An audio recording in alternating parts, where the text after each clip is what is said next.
লালমনিরহাটের ঘটনায় ইসকনের জড়িত হয়ে যাওয়ার যে ব্যাপারটা আছে সেটা আমার কাছে এখনো প্রমাণ সাপেক্ষ বলে মনে হচ্ছে।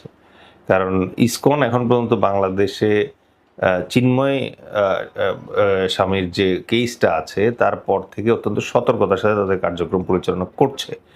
কারণ বিগত সরকারের আমলে তাদেরকে যে লাইসেন্স দেয়া হয়েছিল প্রকারান্তে যা ইচ্ছা যা খুশি তা করার, সেটা এই মুহূর্তে তাদের নাই।